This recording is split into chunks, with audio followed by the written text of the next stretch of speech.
Na verdade, primeiramente, sobre essa escolha de Cristo, né? A palavra de Deus diz que nós somos escolhidos desde o ventre. Muitas coisas dizem que a gente foi escolhido desde o ventre. E existe uma situação na nossa vida, é dizer assim, poxa, por que eu não conheci Jesus antes? Né? Por que eu não conheci? Existem propósitos em que até o nosso erro, ele vai servir para aquele propósito. Não quer dizer que as consequências daquilo que cometemos, elas não vão nos assombrar. Muitos dizem que o espinho na carne de Paulo era problema da visão, outros diziam que eram outras coisas, mas eu fico, como dizem os pregadores, conjecturando aí em relação à situação de que Paulo matou muitos cristãos. Ele perseguiu muitos cristãos. E eu fico com essa tese de que o Paulo, ele tem o seu espinho na carne porque ele se lembrava, ou alguém vinha apontar o dedo nele, porque ele dizia assim, que o próprio, né, o inimigo vinha através de alguém, talvez, para dizer, olha, tu não era um assassino de crente, não era tu que matava os servos, eu acredito que seja isso. Inclusive, existe um filme não sei se vocês já assistiram, do Paixão de Cristo, que eles vão para essa tese, que Paulo era perseguido, né, por causa da lembrança que ele tinha dos que ele tinha matado. Dizendo que era, porque inicialmente você vê aqui que ele diz assim, matar aqueles que eram daquela seita. Nós éramos tidos como da seita, os que servimos a Jesus, nós éramos seitas antes. Hoje em dia as seitas são aquelas que não servem a Cristo, né? Mas antigamente éramos conhecidos como seita, né? Como diz aqui na palavra. Mas era porque aqueles que não seguissem, aqueles que serviam o tal de Jesus, eles eram mortos e perseguidos, principalmente por Paulo, porque ele era um doutor na lei. Então, a lei, ele tinha uma autoridade grande ali na palavra. Por isso que diz assim, aquele que tem a palavra, tem o conhecimento, a Bíblia diz que o meu povo perece por falta de conhecimento. Por falta de conhecimento, o povo ele é destruído, ele é morto. Por quê? Porque nós não, através da palavra que nós adquirimos autoridade divina. Paulo era muito culto, porém, aqui ele se transformou em um servo qualquer. Porque o quê? Que ele caiu com o rosto em terra. Ele caiu com o rosto em terra. Aqui, irmãos. E muitos dizem que ele caiu do cavalo, mas não tem registro dele em cima de um cavalo. Nenhum registro de Paulo em cima de um cavalo. Eles acreditam que ele estava em cima de um cavalo porque ele caminhava para Damasco, mas não se diz aqui, ele estava em cima do cavalo e caiu do cavalo. Ele diz que ele caiu com o rosto em terra, assim como vários que viram a glória de Deus e caíram com o rosto em terra. Não conseguiam olhar para a glória de Deus. Né? Moisés não conseguia olhar para a glória de Deus. Acho que foi João em Apocalipse também não conseguia, caía com o rosto em terra. Então aconteceu a mesma coisa com Paulo. E essa glória, ela cegou Paulo para que ele pudesse ver. Saísse as escamas dos olhos dele. Cegou por um tempo, 3 dias. Ele ficou cego por 3 dias. É como se ele estivesse morto por 3 dias. E aí, quando cai as escamas dos olhos, ele o quê? Ele ressuscita. Vira uma nova criatura. Não tem uma coisa que a gente lembra? Jesus ficou, no 3º dia ressuscitou. Né? No 3º dia ele ressuscitou. Mas ele morreu e no 3º dia ele ressuscitou. Nós também. Nós temos um tempo de adaptação quando aceitamos a Cristo. Um tempo de cairmos da real de que aquilo que estava para nós nos convertermos verdadeiramente. Converter o nosso coração, a nossa mentalidade, ela tem que mudar. Não adiantava nada ele ver ali aquilo tudinho e voltar a ver. Ele ia perseguir os cristãos durante o tempo. Mas para ele perceber que Deus era Deus ali, ele precisou passar aquele tempo ali na escuridão. para que ele sentisse falta da luz.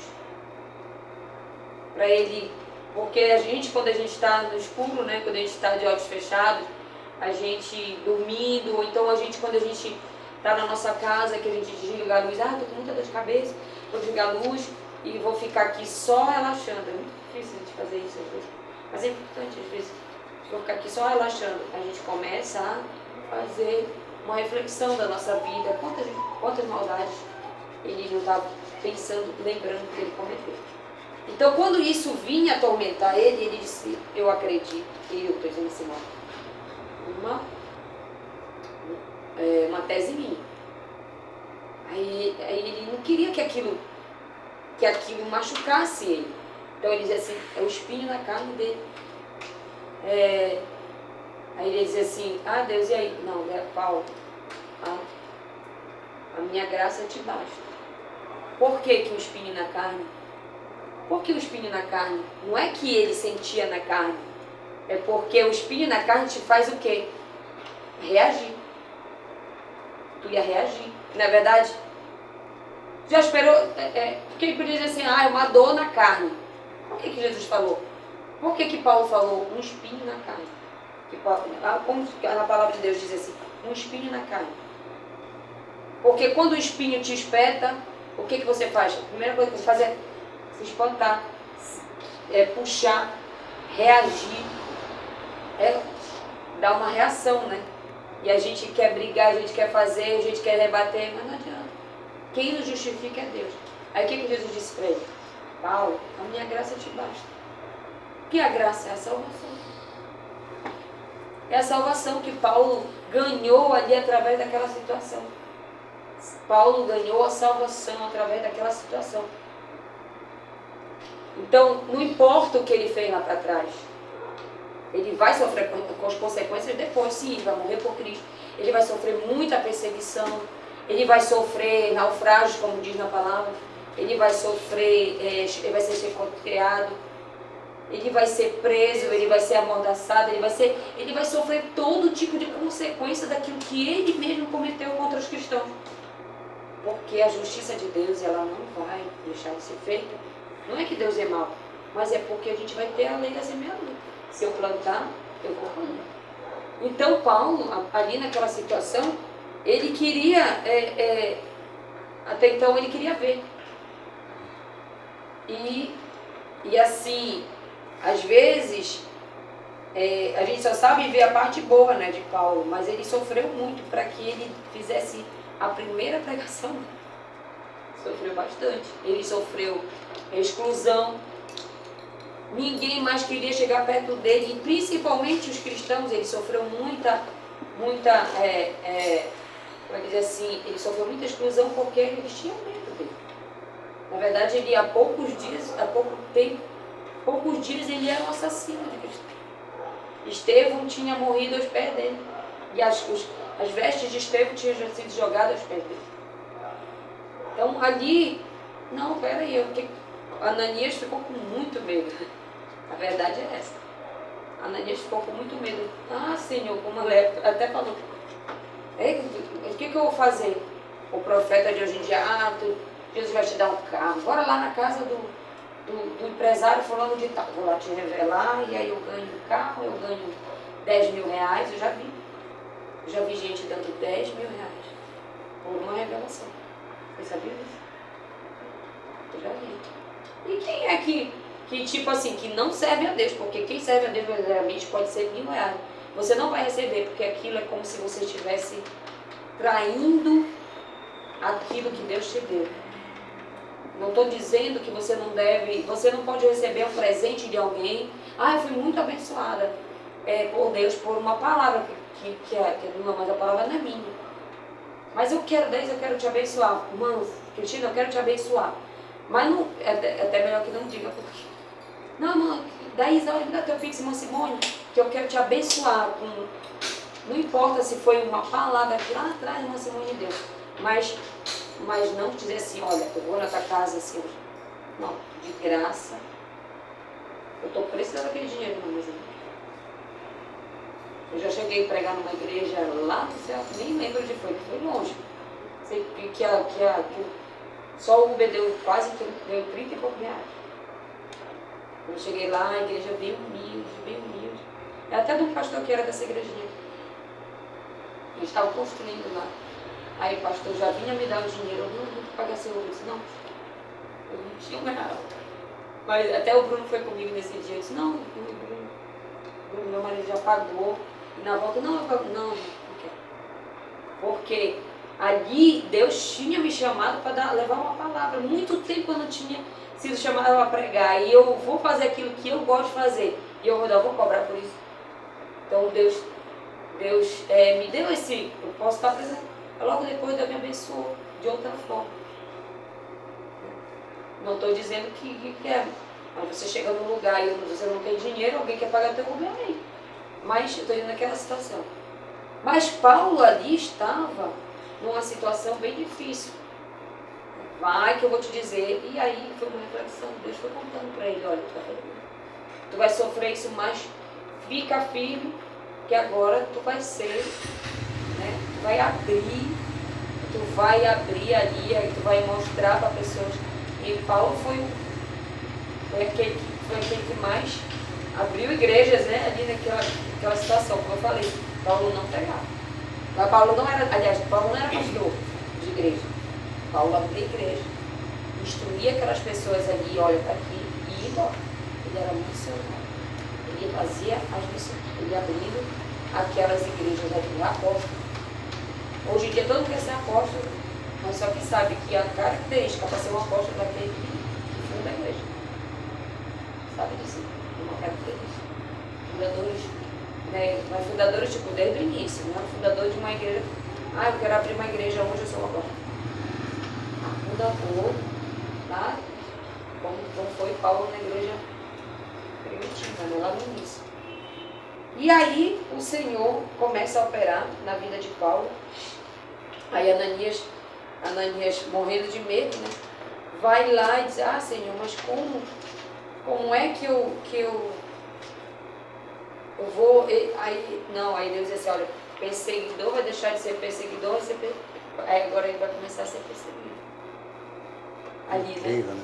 Aí ele começa a dizer assim, olha, que as escamas saem dos olhos dele, ele enxerga e aí ele começa a ser perseguido. Ele vai ser confrontado pelos outros doutores da lei, apesar de ser. E é por isso que eu digo assim, nem tudo que a gente diz assim, mas eu sei tanto da Bíblia, eu sou um teólogo. Mas quando a gente vai ser convertido, não, exatamente, verdadeiramente, como nós nos convertemos verdadeiramente, não somos nós que nos convertemos, mas Cristo começa a trabalhar na nossa vida, a nos transformar, a gente começa a compreender que nada vem de nós, que a gente não sabe nada, que aquilo é apenas uma letra, como diz a palavra, a letra mata, mas o Espírito é que vivifica, é o Espírito que nos põe de pé, porque ele diz assim, para ele falar com Paulo, ele diz assim, ó, te põe de pé. Para Ezequiel, te põe de pé.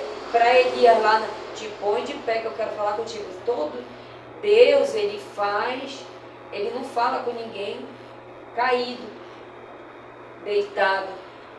Não, mas ele é aquele que vai fazer a missão. É o missionário. Glória a Deus. É aquele que vai fazer a missão. Entendeu? Deus, ele vai falar com aquele. E não importa, às vezes a missão é aqui no nosso bairro mesmo. A missão é aqui dentro da Vila da Barca. Precisam pessoas escutarem sobre Jesus. Mas será que a gente não acredita mais que Deus ele possa transformar alguém? Será que a gente não acredita mais que Deus possa salvar alguém? E a força de vontade daquela pessoa? E me faz lembrar lá quando a gente estava pregando para um casal lá numa praça lá no Piauí, eles eram meio que afastados, mas não usavam mais drogas.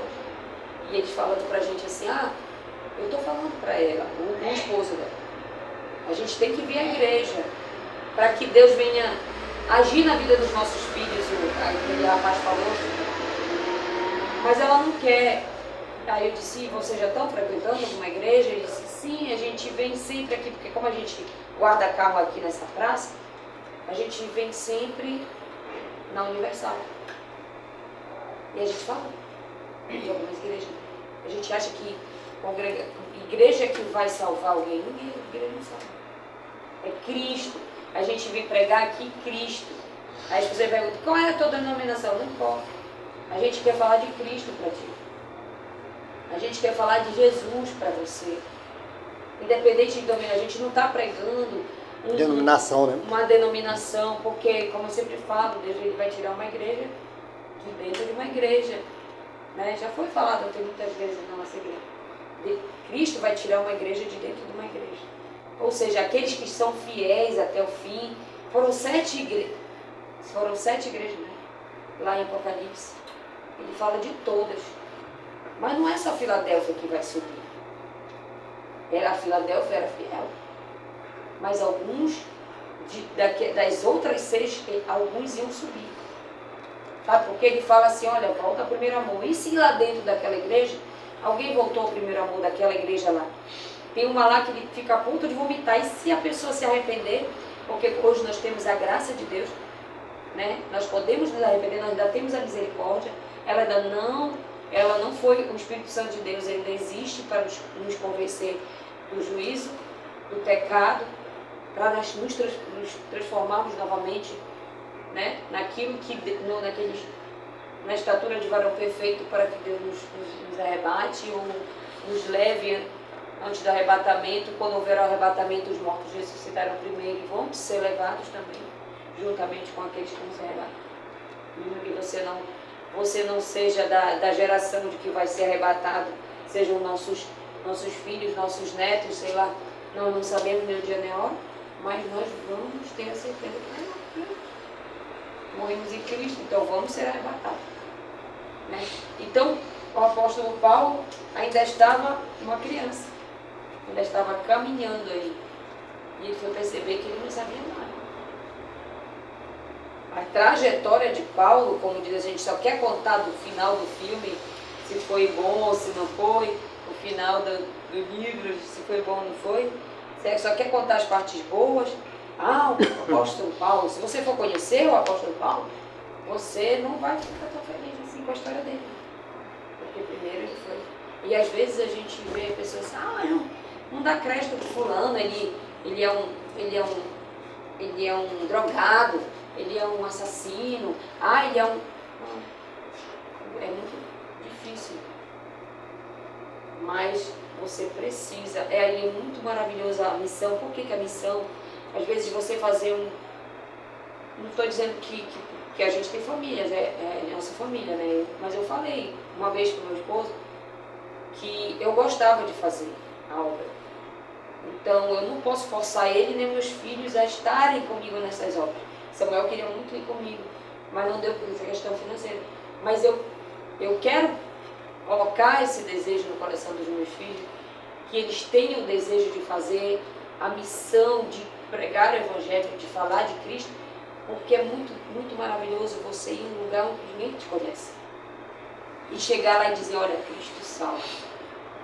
E aquelas pessoas têm o desejo de conhecer o Cristo na tua vida, porque elas vezes mas é igual como eu chego lá no Fim Loyola e eu vejo aquelas pessoas no leito com um monte de tumores e ainda tem gente que está só com um tumor que não está aparecendo.